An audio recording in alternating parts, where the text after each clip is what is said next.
Welcome to economics classes. ನನ್ನ ಹೆಸರು ಸಿದ್ದೇಶ್ ಹುಲ್ಬಾಳಿ ಅಂತ. ಪ್ರಥಮವಾಗಿ ನಾನು ಚಾನಲ್ ನೋಡ್ತಕ್ಕಂಥ ವಿದ್ಯಾರ್ಥಿಗಳು ಸಬ್ಸ್ಕ್ರೈಬ್ ಮಾಡ್ರಿ, ಶೇರ್ ಮಾಡ್ರಿ ಮತ್ತು ಲೈಕ್ ಮಾಡ್ರಿ ಅಂತ ಕೇಳ್ಕೊಳ್ತಾ ಇಂದಿನ ಅರ್ಥಶಾಸ್ತ್ರ ವಿಷಯ ಸ್ಟಾರ್ಟ್ ಮಾಡ್ತಾ ಇದ್ದೀನಿ. ಇಂದಿನ ಅರ್ಥಶಾಸ್ತ್ರ ವಿಷಯ ತೆಗೆದುಕೊಂಡಿರ್ತಕ್ಕಂಥದ್ದು BS6 NEP ಯಲ್ಲಿ ಬರ್ತಕ್ಕಂಥ ಯಾವ್ದ್ರಿ ಭಾರತೀಯ ಸಾರ್ವಜನಿಕ ಹಣಕಾಸು ಪಬ್ಲಿಕ್ ಎಕನಾಮಿಕ್ಸ್ ನ ಮೇ-ಜೂನ್ 2025 ಒಂದು ಪ್ರಶ್ನೆ ಪತ್ರಿಕೆ ಮತ್ತು ಉತ್ತರಗಳನ್ನು ಇಲ್ಲಿ ಬಿಡಿಸಿದ್ದೀನಿ. ಈ ಕ್ಲಾಸ್ ನಲ್ಲಿ ನಾನು ವಿವರಿಸ್ತಾ ಹೋಗ್ತಾ ಇದ್ದೀನಿ. ಅದರಲ್ಲಿ ಪ್ರಥಮವಾಗಿ ಬರತಕ್ಕಂಥ ವಿಭಾಗ ಎ. ಈ ಕೆಳಗೆ ಬೇಕಾದ 10 ಪ್ರಶ್ನೆಗಳಿಗೆ ಉತ್ತರಿಸಿ. ಪ್ರತಿಯೊಂದಕ್ಕೂ 1 ಅಂಕ. ಇಲ್ಲಿ ಟೋಟಲ್ ಆಗಿ ಸಿಗ್ತಕ್ಕಂಥದ್ದು 10 ಅಂಕಗಳು ದೊರೀತಾವೆ. ಇಲ್ಲಿ ಪ್ರಥಮವಾಗಿ ಎ, ಅದರಲ್ಲಿ ಬರತಕ್ಕಂಥ ಪ್ರಥಮ ಪ್ರಶ್ನೆ ಎ. ಸಾರ್ವಜನಿಕ ಆದಾಯವನ್ನು ವ್ಯಾಖ್ಯಾನಿಸಿ. ಪಬ್ಲಿಕ್ ರೆವೆನ್ಯೂ ಅಂದ್ರೆ ಏನು ಅಂತ ಕೇಳ್ತಾರೆ. ಇಲ್ಲಿ ಸರ್ಕಾರವು ತೆರಿಗೆಗಳು, ಶುಲ್ಕಗಳು, ದಂಡಗಳು ಮತ್ತು ಇತರೆ ಮೂಲಗಳಿಂದ ಪಡೆಯುವ ಆದಾಯವನ್ನು ನಾವು ಸಾರ್ವಜನಿಕ ಆದಾಯ ಅಂತ ಕರಿತೀವಿ. ಇದು ಎ. ನಂತರ ಬರ್ತಕ್ಕಂಥದ್ದು ಬಿ ಏನದರಿ. ಇಲ್ಲಿ ಪರೋಕ್ಷ ತೆರಿಗೆ ಎಂದರೇನು ಅಂದ್ರೆ ಇಂಡೈರೆಕ್ಟ್ ಟ್ಯಾಕ್ಸ್ ಅಂದ್ರೆ ಏನಂತ ಕೇಳಿದ್ದಾರೆ. ಯಾವ ತೆರಿಗೆ ಭಾರವನ್ನ ಒಂದು ವ್ಯಕ್ತಿ ಮತ್ತೊಬ್ಬ ವ್ಯಕ್ತಿಗೆ ವರ್ಗಾಯಿಸಬಹುದು ಅದನ್ನ ಪರೋಕ್ಷ ತೆರಿಗೆ ಅಂತ ಕರಿತೀವಿ. ಅಲ್ಲಿ ಬರ್ತಕ್ಕಂಥದ್ದು GST ಉದಾಹರಣೆ. ಇನ್ GST ಯನ್ನು ವಿಸ್ತರಿಸಿ ಅಂತ ಹೇಳ್ತಾರೆ. GST ಯನ್ನು ವಿಸ್ತರಿಸಿ ಅಂದ್ರೆ ವಸ್ತು ಮತ್ತು ಸೇವಾ ತೆರಿಗೆ, ಗೂಡ್ಸ್ ಅಂಡ್ ಸರ್ವಿಸ್ ಟ್ಯಾಕ್ಸ್ ಅಂತ ಅದನ್ನ ಕರಿತೀವಿ. ಇನ್ ನಂತರ ಬರ್ತಕ್ಕಂಥದ್ದು ಡಿ, ಯೋಜನಾ ವೆಚ್ಚ ಎಂದರೇನು. ಆರ್ಥಿಕ ಅಭಿವೃದ್ಧಿ ಮತ್ತು ಯೋಜನೆಗಳ ಅನುಷ್ಠಾನಕ್ಕಾಗಿ ಸರ್ಕಾರ ಮಾಡುವ ವೆಚ್ಚವನ್ನ ಯೋಜನಾ ವೆಚ್ಚ ಅಂತ ಕರಿತೀವಿ. ಇನ್ನು ಈ ಮುಂಗಡ ಪತ್ರ ವ್ಯಾಖ್ಯಾನಿಸಿ.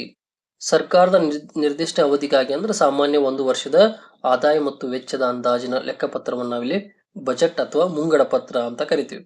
ಅದೇ ರೀತಿ ಎಫ್, ಪ್ರಾಥಮಿಕ ಕೊರತೆ ಎಂದರೇನು ಅಂತ ಕೇಳ್ತಾರೆ. ರಾಜಸ್ವ ಕೊರತೆಯಿಂದ ಬಡ್ಡಿ ಪಾವತಿಗಳನ್ನು ತೆಗೆದ ನಂತರ ಉಳಿಯುವ ಕೊರತೆಯನ್ನು ಪ್ರಾಥಮಿಕ ಕೊರತೆ ಅಂತ ಕರಿತೀವಿ. ಇದು ಎಫ್ ಆಯ್ತು.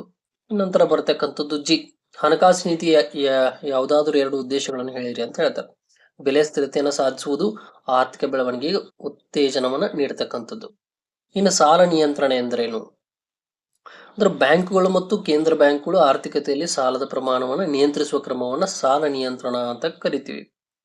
ನಂತರ ಬರ್ತಕ್ಕಂಥದ್ದು ಐ, 16ನೇ ಹಣಕಾಸು ಆಯೋಗದ ಅಧ್ಯಕ್ಷರು ಯಾರಾಗಿದ್ರು? ಡಾಕ್ಟರ್ ಅರವಿಂದ್ ಪನಗಡಿ ಅವರು ಇಲ್ಲಿ ಕಂಡು ಬರ್ತಾರೆ. ಅದೇ ರೀತಿ ಜೆ, CRR ವಿಸ್ತರಿಸಿ. ಅಂದ್ರೆ CRR ಅಂದ್ರೆ ನಗದು ಮೀಸಲು ಅನುಪಾತ, ಕ್ಯಾಶ್ ರಿಸರ್ವ್ ರೇಷಿಯೋ ಅಂತ ಕರಿತೀವಿ. ಅದೇ ರೀತಿ ಕೆ, ಭಾರತದಲ್ಲಿ ಯೂನಿಯನ್ ಬಜೆಟ್ ಅನ್ನು ಯಾರು ಮಂಡಿಸುತ್ತಾರೆ? ಭಾರತದಲ್ಲಿ ಯೂನಿಯನ್ ಬಜೆಟ್ ಅನ್ನ ಕೇಂದ್ರ ಹಣಕಾಸು ಸಚಿವರು ಮಂಡಿಸ್ತಕ್ಕಂಥದ್ದು. ಅದೇ ರೀತಿ MODVTA ಯನ್ನು ವಿಸ್ತರಿಸಿ ಅಂತ ಹೇಳ್ತಾರೆ. ಪರಿಷ್ಕೃತ ಮೌಲ್ಯ ಹೆಚ್ಚುವರಿ ಮೌಲ್ಯ, ಇದಕ್ಕೆ ಮಾಡಿಫೈಡ್ ವ್ಯಾಲ್ಯೂ ಆಡೆಡ್ ಟ್ಯಾಕ್ಸ್ ಅಂತ ಕರಿತೀವಿ. ಈ ನಂತರ ಬರ್ತಕ್ಕಂಥದ್ದು ವಿಭಾಗ ಬಿ. ಈಗ ಹೇಳಿರ್ತಕ್ಕಂಥದ್ದು ವಿಭಾಗ ಎ ಆಯ್ತು. ನಂತರ ಬರ್ತಕ್ಕಂಥದ್ದು ವಿಭಾಗ ಬಿ. ಕೆಳಗಿನವುಗಳು ಬೇಕಾದ 4 ಪ್ರಶ್ನೆಗಳಿಗೆ ಉತ್ತರಿಸಿ. ಪ್ರತಿಯೊಂದು ಪ್ರಶ್ನೆಗಳಿಗೆ 5 ಅಂಕ ಇರ್ತದೆ. ಟೋಟಲ್ ಇಲ್ಲಿ 20 ಅಂಕಗಳು ಸಿಗ್ತಕ್ಕಂಥದ್ದು ವಿಭಾಗ ಬಿ ಒಳಗೆ. ಇನ್ನು ಅದರಲ್ಲಿ ಒಂದನೇದ್ದು ಮೌಲ್ಯವರ್ಧಿತ ತೆರಿಗೆ ಗುಣ ವಿವರಿಸಿ ಅಂತ ಹೇಳ್ತಾರೆ. ಮೌಲ್ಯವರ್ಧಿತ ತೆರಿಗೆ ಗುಣಲಕ್ಷಣಗಳನ್ನು ವಿವರಿಸಬೇಕು.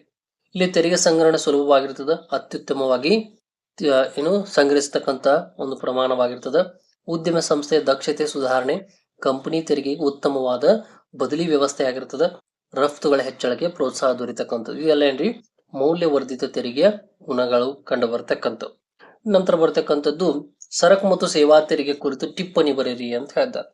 ಇದು ಜುಲೈ 1, 2017 ಭಾರತದಲ್ಲಿ ಜಾರಿಗೆ ಬಂದಿರುವ ಸರಕು ಮತ್ತು ಸೇವಾ ತೆರಿಗೆ ಪರೋಕ್ಷ ತೆರಿಗೆಗಳಲ್ಲಿ ಅತಿ ದೊಡ್ಡ ಸುಧಾರಣಾ ಕ್ರಮ ಅಂತ ಹೇಳ್ತಾರೆ.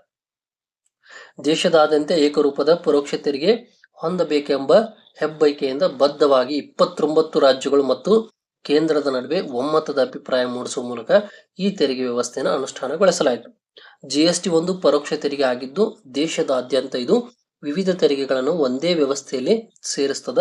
ಇದು ಒಂದೇ ದೇಶದ ಒಂದೇ ತೆರಿಗೆ ತತ್ವವನ್ನು ಅನುಸರಿಸತಕ್ಕಂಥದ್ದು. ಇದರಿಂದ ವ್ಯಾಪಾರ ಸುಲಭವಾಗ್ತದೆ ಮತ್ತು ತೆರಿಗೆ ವ್ಯವಸ್ಥೆ ಕೂಡ ಸರಳಗೊಳ್ಳತಕ್ಕಂಥದ್ದು.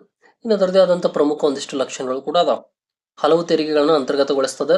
ಪ್ರತಿಕ್ರಿಯೆ ಆರಂಭ ಮಿತಿಯ ಮೊತ್ತ, ರಾಜ್ಯಗಳಿಗೆ ಪರಿಹಾರ, ಗುರುತಿನ ಸಂಖ್ಯೆ, ಸರಕು ಮತ್ತು ಸೇವಾ ತೆರಿಗೆ ಮಂಡಳಿ, ಸರಕು ಮತ್ತು ಸೇವಾ ತೆರಿಗೆ ಮೇಲೆ ವಿಧಿಸಲಾಗ್ತಕ್ಕಂಥದ್ದು. ಇದು ಪ್ರಮುಖವಾಗಿರ್ತಕ್ಕಂಥದ್ದು. ನಂತರ ಬರ್ತಕ್ಕಂಥ 4ನೇದು ಕೋಶೀಯ ನೀತಿಯ ಉದ್ದೇಶಗಳನ್ನು ಚರ್ಚಿಸಿ. ಅಂದ್ರೆ ಕೋಶೀಯ ನೀತಿ ಏನೇನು ಉದ್ದೇಶಗಳನ್ನು ಹೊಂದೈತಿ? ಇದು ಆರ್ಥಿಕ ಬೆಳವಣಿಗೆಯನ್ನು ಸಾಧಿಸ್ತದ, ಉದ್ಯೋಗಾವಕಾಶಗಳನ್ನು ಹೆಚ್ಚಿಸ್ತದ, ಬೆಲೆ ಸ್ಥಿರತೆಯನ್ನು ಕಾಯ್ದುಕೊಳ್ಳುವುದು, ಆದಾಯ ಮತ್ತು ಸಂಪತ್ತಿನ ಸಮಾನತೆ, ಸಾರ್ವಜನಿಕ ಸಾಲದ ನಿಯಂತ್ರಣ ಕೂಡ ಇಲ್ಲಿ ಕಂಡು ಬರ್ತಕ್ಕಂಥದ್ದು. ನಂತರ ಬರ್ತಕ್ಕಂಥದ್ದು ಭಾರತದ ಆರ್ಥಿಕ ಮೇಲೆ ಸಾರ್ವಜನಿಕ ವೆಚ್ಚದ ಪರಿಣಾಮಗಳನ್ನು ವಿಶ್ಲೇಷಿಸಿ ಅಂತ ಕೇಳ್ತಾರೆ. ಅಂದ್ರೆ ಏನೇನು ಪರಿಣಾಮಗಳು ಬೀಳ್ತಾವ ಸಾರ್ವಜನಿಕ ವೆಚ್ಚದ ಪರಿಣಾಮಗಳು? ಉದ್ಯೋಗ ಸೃಷ್ಟಿ ಆಗ್ತದ, ಸ್ವತ್ತು ನಿರ್ಮಾಣಗಳಾಗ್ತವ, ಸಾಲ ಸೃಷ್ಟಿ ಆಗ್ತದ, ಉತ್ಪಾದಕರಿಗೆ ಏರಿಕೆ, ಜನರ ಗಳಿಕೆಯಲ್ಲಿ ಹೆಚ್ಚಳ, ಆರ್ಥಿಕ ಅಸಮಾನತೆಗಳ ಬೆಳವಣಿಗೆ ಕೂಡ ಇಲ್ಲಿ ಕಂಡು ಬರತಕ್ಕಂಥದ್ದು. ನಂತರ ಸಾರ್ವಜನಿಕ ಋಣಭಾರ ನಿರ್ವಹಣೆ ಉದ್ದೇಶಗಳನ್ನು ವಿವರಿಸಿ. ಋಣಭಾರದ ನಿರ್ವಹಣೆ ಉದ್ದೇಶಗಳು ಏನೇನದಾವ? ಕಡಿಮೆ ವೆಚ್ಚದಲ್ಲಿ ಸಾಲ ಸಂಗ್ರಹ ಆಗ್ತದ, ಆರ್ಥಿಕ ಸ್ಥಿರತೆ ಕಾಪಾಡುವುದು, ಹಣಕಾಸು ಮಾರುಕಟ್ಟೆ ಅಭಿವೃದ್ಧಿ, ಸಾಲ ಭಾರವನ್ನ ಕಡಿಮೆ ಮಾಡತಕ್ಕಂಥದ್ದು, ಸಾಲ ತೀರಿಸುವ ಸಾಮರ್ಥ್ಯವನ್ನ ಕಾಯ್ದುಕೊಳ್ಳುವುದು ಕೂಡ ಇಲ್ಲಿ ಕಂಡು ಬರತಕ್ಕಂಥದ್ದು. ಇಲ್ಲಿ ಟೋಟಲಿ ಆಗಿ 20 ಅಂಕಗಳು ಬರತಕ್ಕಂಥ ವಿಭಾಗ ಬಿ ಒಳಗೆ. ಇನ್ನು ವಿಭಾಗ ಸಿ ಅಥವಾ ಕ ಅಂತ ಕರಿತೀವಿ. ಈ ಕೆಳಗಿನ ಯಾವುದಾದರೂ 3 ಪ್ರಶ್ನೆಗಳಿಗೆ ಉತ್ತರಿಸಿ ಪ್ರತಿಯೊಂದಕ್ಕೂ 10 ಅಂಕ, ಟೋಟಲ್ ನಮ್ಗೆ ಸಿಗ್ತಕ್ಕಂಥದ್ದು ಇಲ್ಲಿ 30 ಅಂಕಗಳು ದೊರೆತಕ್ಕಂಥದ್ದು. ಇಲ್ಲಿ ಮೌಲ್ಯವರ್ಧಿತ ತೆರಿಗೆ ಪರ ಮತ್ತು ವಿರೋಧವಾದಗಳನ್ನು ವಿವರಿಸಿ ಅಂತ ಹೇಳ್ತಾರೆ. ಮೌಲ್ಯವರ್ಧಿತ ತೆರಿಗೆಯ ಪ್ರಥಮವಾಗಿ ಪರವಾದಗಳನ್ನು ಇಲ್ಲಿ ವಿವರಿಸ್ತಾ ಹೋಗ್ತೀನಿ.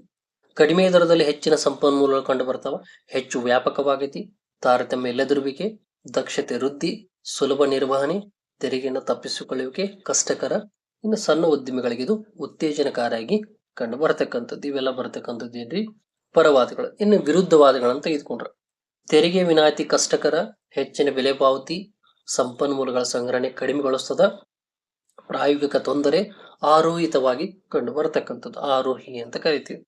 ಇನ್ನು ನಂತರ ಬರತಕ್ಕಂಥದ್ದು ಸಾರ್ವಜನಿಕ ಸಾಲದ ವಿವಿಧ ವಿಧಾನಗಳನ್ನು ಚರ್ಚಿಸಿ. ಅಂದ್ರೆ ಸಾರ್ವಜನಿಕ ಸಾಲದ ವಿವಿಧ ವಿಧಾನಗಳು ಯಾವ ರೀತಿ ಅದಾವ? ಒಂದನೇದ್ದು ಆಂತರಿಕ ಸಾಲ ಮತ್ತು ಬಾಹ್ಯ ಸಾಲ, ಎರಡನೇದ್ದು ನಿಧಿಯುಕ್ತ ಸಾಲ, ನಿಧಿರಹಿತ ಸಾಲ, ಉತ್ಪಾದಕ ಸಾಲ, ಅನುತ್ಪಾದಕ ಸಾಲ, ಸ್ವಯಂ ಇಚ್ಛೆಯ ಸಾಲ, ಕಡ್ಡಾಯ ಸಾಲ, ಅಲ್ಪಾವಧಿ ಸಾಲ ಮತ್ತು ದೀರ್ಘಾವಧಿ ಸಾಲ, ಅದೇ ರೀತಿ ಮರುಪಾವತಿಸಬೇಕಾದ ಸಾಲ, ಮರುಪಾವತಿಸಬೇಕಾಗಿಲ್ಲದ ಸಾಲ, ಇನ್ನು ವ್ಯವಹರಿಸಲುವ ಸಾಲಗಳು, ವ್ಯವಹರಿಸಲಾಗದ ಸಾಲಗಳು, ಇನ್ನು ಲಾಸ್ಟ್ ಒನ್ ಒಟ್ಟು ಸಾಲ ಮತ್ತು ನಿವ್ವಳ ಸಾಲ, ಇದು ಬರತಕ್ಕಂಥದ್ದು. ಇನ್ನು 10ನೇದು ಸಾರ್ವಜನಿಕ ಋಣಭಾರ ನಿರ್ವಹಣೆ ತತ್ವಗಳು ಮತ್ತು ಉದ್ದೇಶಗಳನ್ನು ವಿಶ್ಲೇಷಿಸಿ. ಅಂದ್ರೆ ಸಾರ್ವಜನಿಕ ಋಣ ನಿರ್ವಹಣೆ ತತ್ವ ಮತ್ತು ಉದ್ದೇಶಗಳನ್ನು ಇಲ್ಲಿ ವಿಶ್ಲೇಷಿಸಬೇಕು ಅಂತ ಹೇಳ್ತಾರೆ. ಅದರಲ್ಲಿ ಅದರ ತತ್ವಗಳು ಏನೇನು ಬರ್ತಾವ? ಇಲ್ಲಿ ಉತ್ಪಾದಕತೆ, ಆಮೇಲೆ ವೆಚ್ಚವನ್ನು ಕಡಿಮೆ ಮಾಡುವಿಕೆ, ಆಮೇಲೆ ಸಾಲಗಳ ಎತ್ತುವಳಿಯನ್ನು ಮುನ್ನಂದಾಜಿಸುವಿಕೆ, ಅದೇ ರೀತಿ ದಿನಾಂಕಗಳನ್ನ ಬಗೆಗೆ ಕಾಲ ಯೋಜನೆ, ಅದೇ ವಿನಿಯೋಜಕಗಳ ವಿವಿಧಗಳನ್ನ ಆಯ್ಕೆ ಮಾಡಿಕೊಳ್ತಕ್ಕಂಥದ್ದು, ಹಣ ಸಂಬಂಧಿ ನೀತಿಯೊಡನೆ ಸಮನ್ವಯಗೊಳಿಸ್ತಕ್ಕಂಥದ್ದು. ಇದು ತತ್ವಗಳಾದ. ಇನ್ನು ಉದ್ದೇಶಗಳೇನೇನದಾವ? ಇದರ ಉದ್ದೇಶಗಳು ಉತ್ತೇಜಕಗಳನ್ನ ವಿರೂಪಗೊಳಿಸದಿರುವಿಕೆ, ಜಡತೂಕದ ಸಾಲದ ಹೊರೆಯನ್ನು ಕಡಿಮೆ ಮಾಡುವಿಕೆ, ಭವಿಷ್ಯದ ಪೀಳಿಗೆ ಉಪಯೋಗಕಾರಿಯಾಗಿರತಕ್ಕಂಥದ್ದು, ವ್ಯಾಪಾರದ ಷರತ್ತುಗಳು ಕಾಪಾಡುವುದು, ಅಲ್ಲಿ ಆರ್ಥಿಕ ನೀತಿಗಳ ಉಪಯುಕ್ತವಾಗಿರುವಿಕೆಯಲ್ಲಿ ಕಂಡು ಬರತಕ್ಕಂಥದ್ದು. ಇನ್ನು ಸಾರ್ವಜನಿಕ ಆದಾಯದ ವಿವಿಧ ಮೂಲಗಳನ್ನು ವಿವರಿಸಿ ಅಂತ ಹೇಳ್ತಾರೆ. ಅಂದ್ರೆ ಸಾರ್ವಜನಿಕ ಆದಾಯದ ವಿವಿಧ ಮೂಲಗಳು ಯಾವ್ಯಾವ ಬರ್ತಾವ? ಒಂದನೇದ್ರಾಗ ತೆರಿಗೆ ಆದಾಯ ಮೂಲಗಳು, ಎರಡನೇದು ತೆರಿಗೆತರ ಆದಾಯ ಮೂಲಗಳು. ತೆರಿಗೆ ಆದಾಯ ಮೂಲಗಳು ಇಲ್ಲಿ ವಿವರಣೆ ಬರ್ತದೆ. ತೆರಿಗೆತರ ಆದಾಯ ಮೂಲಗಳಲ್ಲಿ ಮತ್ತೊಂದಿಷ್ಟು ಪ್ರಮುಖ ಪಾಯಿಂಟ್ಗಳು ಬರ್ತಾವ. ಒಂದನೇದು ಶುಲ್ಕ, ಬೆಲೆಗಳು, ದರಗಳು, ವಿಶೇಷ ಕಂದಾಯಗಳು, ದಂಡಗಳು, ಅದೇ ರೀತಿ ಸಾರ್ವಜನಿಕ ಆಸ್ತಿ ಮತ್ತು ಉದ್ಯಮಗಳಿಂದ ದೊರೆತಕ್ಕಂಥ ಆದಾಯ, ಇದು ಪ್ರಮುಖವಾಗಿ ಬರ್ತಕ್ಕಂಥದ್ದು. ಇನ್ನಿದರಲ್ಲಿ ಕೊನೆಯದಾಗಿ ಬರತಕ್ಕಂಥದ್ದು ಯಾವ್ದ್ರಿ? 12ನೇ ಪ್ರಶ್ನೆ, ಹಣಕಾಸು ನೀತಿಯ ಸಾಧನೆಗಳನ್ನ ಸವಿಸ್ತಾರವಾಗಿ ವಿವರಿಸಿ. ಹಣಕಾಸು ನೀತಿದು ಇಲ್ಲಿ ಪರಿಮಾಣಾತ್ಮಕ ವಿಧಾನ ಮತ್ತು ಗುಣಾತ್ಮಕ ವಿಧಾನ ಅಂತ ಬರ್ತವೆ. ಅದರಲ್ಲಿ ಪರಿಮಾಣಾತ್ಮಕ ವಿಧಾನಗಳನ್ನು ತೆಗೆದುಕೊಂಡ್ರೆ ಬ್ಯಾಂಕು ದರದ ನೀತಿ, ಮುಕ್ತ ಮಾರುಕಟ್ಟೆ ವ್ಯವಹಾರಗಳು, ನಗದು ಮೀಸಲು ಅನುಪಾತ ಬದಲಾವಣೆ, ರೆಫೋ ದರದ ಬದಲಾವಣೆಗಳು. ಇನ್ನು B1 ಬರ್ತಕ್ಕಂಥದ್ದು ಗುಣಾತ್ಮಕ ವಿಧಾನಗಳು. ಈ ರೀತಿಯಾಗಿ ಏನಾಗ್ತೈತಿ, ಇಲ್ಲಿ ಒಟ್ಟು 60 ಅಂಕಕ್ಕೆ ಬರತಕ್ಕಂಥ ಪ್ರಮುಖ ಒಂದು ಪ್ರಶ್ನೆ ಪತ್ರಿಕೆ ಆಗೈತಿ. ಇದು ಯಾವ್ದ್ರಿ? 2025 ಹೋದ ವರ್ಷದ ಒಂದು 2025 ಒಂದು ಪ್ರಶ್ನೆ ಪತ್ರಿಕೆ ಈ ರೀತಿಯಾಗಿ ಕಂಡು ಬರ್ತದ ಅಂತ ಹೇಳ್ತಾರೆ. ಯಾವ್ದ್ರಿ? ಭಾರತೀಯ ಸಾರ್ವಜನಿಕ ಹಣಕಾಸು.